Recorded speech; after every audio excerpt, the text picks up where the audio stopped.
Madiga reservation పోరాట సమితి జయప్రదం చేయండి. జూలై 7న ఒంగోలులో జరుగు మాదిగ మహామేళాను జయప్రదం చేయండి. జూలై 7న ఒంగోలులో జరుగు మాదిగ మహామేళాను జయప్రదం చేయండి. జూలై 7న ఒంగోలులో జరుగు మాదిగ మహామేళాను జిల్లాలి మాదిగ రిజర్వేషన్ పోరాట సమితి మాదిగ మహామేళను జయప్రదం చేయండి. జూలై 7న జోహార్ మాదిగ అమరవీరులకు జోహార్ మాదిగ. గౌరవశ్రీ ఉసురుపాటి బ్రహ్మయ్య మాదిగ గారి నాయకత్వం జయప్రదం చేయండి.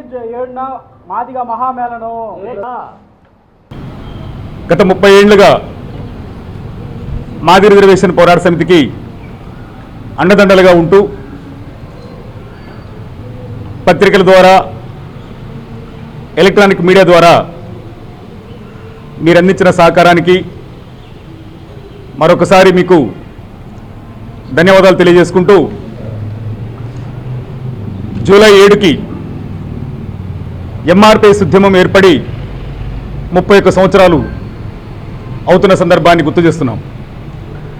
1994 జూలై 7న మన జిల్లా నాగులపల్లిపాడు మండలం మీదుముడి గ్రామంలో మాదిగ రిజర్వేషన్ పోరాట సమితి ఎస్సీ రిజర్వేషన్లను ఏబిసిడిగా వర్గీకరించాలని ఏర్పడి 30 ఏండ్ల సుదీర్ఘ పోరాటం తర్వాత ఈరోజు 2 తెలుగు రాష్ట్రాల్లో ఎస్సీ వర్గీకరణ అమలవుతున్న సందర్భంలో ఎంఆర్పిఎస్ 31వ ఆవిర్భావ దినోత్సవాన్ని పురస్కరించుకొని 2 రాష్ట్ర ప్రభుత్వాలకి ధన్యవాదాలు తెలియజేసుకుంటూ మాదిగ మహామేళ పేరుతో సభ నిర్వహిస్తూ ఉన్నాం. ఈ సభను జయప్రదం చేయడం కోసం రాష్ట్రంలో ఉండబడినటువంటి ప్రధాన నాయకత్వం మరియు ఎంఆర్పిఎస్ ఉద్యమానికి అండదండలు అందించినటువంటి శ్రేయోభిలాషులు, ప్రజాస్వామికవాదులు, మానవతావాదులు, మేధావులందరూ కూడా కార్యక్రమంలో పాల్గొని జయప్రదం చేయాలని చెప్పని కోరుతా ఉన్నాం. అదేవిధంగా 30 ఏండ్ల పోరాటంలో 94లో ఎంఆర్పిఎస్ ఉద్యమం ఏర్పడితే ఈనాడు ఆంధ్రప్రదేశ్లో ఉండబడినటువంటి ముఖ్యమంత్రి నారా చంద్రబాబు నాయుడు గారే ఆనాడు ముఖ్యమంత్రిగా ఉండి వర్గీకరణ అంశాన్ని పరిష్కరించడంలో చొరవ చూపడం జరిగింది. అయితే 97లోనే జీవో నెంబర్ 68-69 పేరు మీద ఎస్సీ వర్గీకరణ జీవోని తీసుకురావడం, మా సోదరులు హైకోర్టును ఆశ్రయించడం, హైకోర్టులో రద్దు చేయడం, మరలా తిరిగి చంద్రబాబు నాయుడు గారు ఎస్సీ వర్గీకరణ అంశాన్ని పరిష్కరించాలనే దృక్పథంతో గవర్నర్ ఆర్డినెన్స్ వేసి ఆ ఆర్డినెన్స్కి రాష్ట్రపతి ఆమోదం ద్వారా ఎస్సీ వర్గీకరణ 1999 నుండి 2004 వరకు అమలు జరగడానికి కారణమైన విషయాన్ని కూడా మేము గుర్తు చేస్తూ ఉన్నాం. అయితే 2004 సంవత్సరంలో మా సోదరులు ఇక్కడ హైకోర్టుకి వెళ్ళిన విధంగానే ఈవీ చిన్నయ్య అనేటువంటి మా సోదరుడు సుప్రీంకోర్టుకి వెళ్ళడం, సుప్రీంకోర్టు కూడా 2004 నవంబర్ 5న ఎస్సీలో కానీ ఎస్టీలో కానీ కొన్ని కులాలను కలపాలన్నా తీసేయాలన్న అధికారం రాష్ట్రాలకు లేదని, అది పార్లమెంట్ ద్వారా చట్టం చేయాలని 341 ఆర్టికల్ను ఉదహరిస్తూ ఆనాడు ఎస్సీ వర్గీకరణ రద్దు చేయడం జరిగింది. 2004 నుంచి దాదాపు 2024 వరకు అంటే 2 దశాబ్దాల పాటు మాదిగలు కూడా మాదిగ ఉద్యమానికి నాయకత్వం ఇస్తున్నటువంటి నాయకత్వం నేల విడిసి సాము చేసిన విధంగా పార్లమెంటులో చట్టం చేయాలనే పేరు మీద దాదాపు 20 సంవత్సరాల పాటు పోరాటం చేయడం జరిగింది. ఈ 20 సంవత్సరాల పోరాటంలో ఎంతోమంది ఎంఆర్పిఎస్ నాయకులు, కార్యకర్తలు జైలు పాలవడంతో పాటు ఆత్మ బలిదానాలు చేసుకున్న విషయం కూడా మేము గుర్తు చేస్తా ఉన్నాం. ఉదాహరణకి గాంధీ భవన్ ఘటనలో సురేంద్ర మాదిగ, దామోదర మాదిగ, మహేష్ మాదిగ, వాళ్ళతో పాటు ఎంఆర్పిఎస్ నడిపినటువంటి ప్రత్యక్ష పోరాటంలో భారతీయ మాదిగ లాంటి వాళ్ళు ఎంతోమంది అసూలు వాసి అమరులైన విషయాన్ని కూడా మేము గుర్తు చేస్తా ఉన్నాం. కానీ పార్లమెంటులో చట్టం కాలేదు.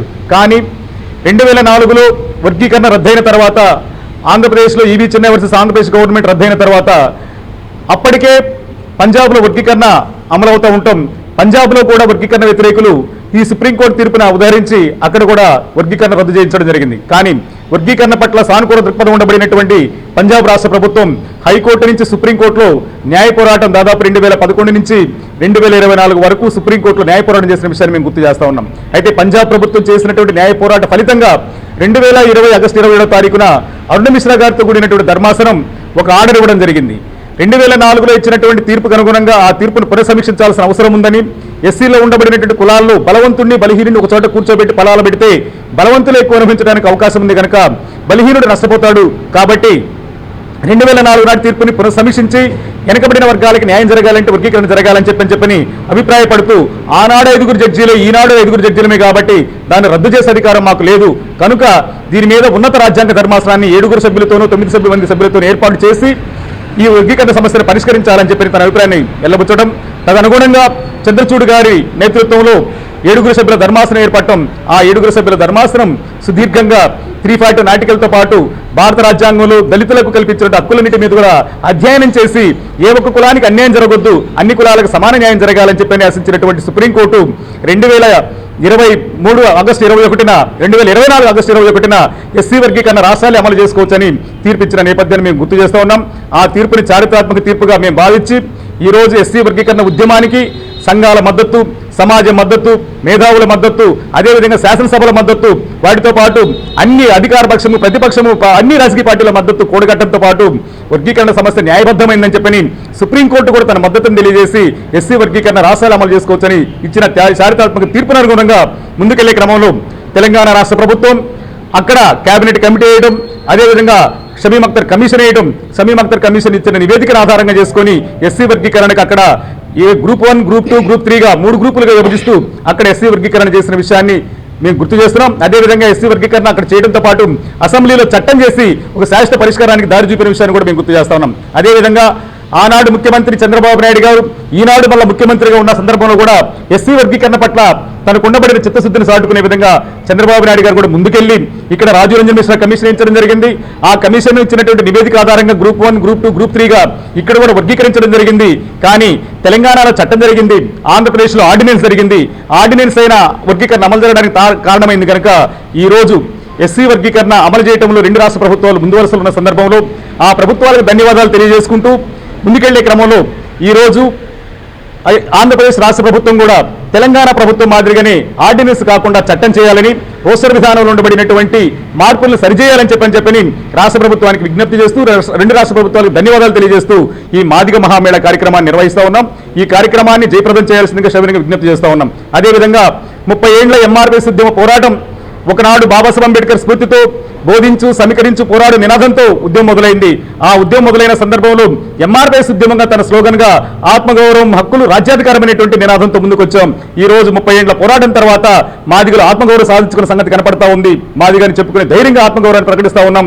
అదేవిధంగా 2 రాష్ట్ర ప్రభుత్వాలు సుప్రీంకోర్టు తీర్పు నేపథ్యమా అని 2 రాష్ట్ర ప్రభుత్వాలు కూడా ఎస్సీ వర్గీకరణని అమలు చేస్తున్న సందర్భంలో ఒక హక్కులు కూడా మనం సాధించుకోబడిన సందర్భం కనబడుతున్న సందర్భంలో భవిష్యత్తులో ఆత్మగౌరవం, హక్కులు సాధించుకోబడినటువంటి జాతి ఈ సమాజానికి దిక్సూసిగా మారి బాబాసాహెబ్ అంబేద్కర్ భావజాలాన్ని పుడికిపుచ్చుకొని అంబేద్కర్ ఏదైతే కోరుకోబడో ఈ రాష్ట్రంలో, ఈ దేశంలో దళితులకి రాజ్యాధికారమే మాసరికి, రాజ్యాధికారం వస్తేనే అందరూ అభివృద్ధి చెందడానికి అని చెప్పి ఆశపడుతున్నటువంటి అంబేద్కర్ గారి ఆశలని, కళల్ని సాకారం చేయడం కోసం 30 ఏళ్ల మన పోరాటాన్ని అంబేద్కర్ వాదం వైపు తీసుకెళ్తూ మనువాదంకి మనువాదం వైపు నుంచి కాకుండా 30 ఏళ్ల పోరాటంలో మనం అంబేద్కర్ వాదులమా, మనువాదులమా అని చెప్పని ఈ సమాజం తేల్చుకునే పరిస్థితికి వచ్చాం కనుక బాబాసాహెబ్ అంబేద్కర్ వాదులుగా ముందుకెళ్లాలని, ఆ అంబేద్కర్ వాదాన్ని మునిగిపుచ్చుకొని మరింత అంబేద్కర్ భావజాలంతో ఈ సమాజానికి చేరువవ్వాలని చెప్పని భావిస్తూ ఈ మాదిగ మహామేళ కార్యక్రమాన్ని మేము నిర్వహిస్తూ ఉన్నాం.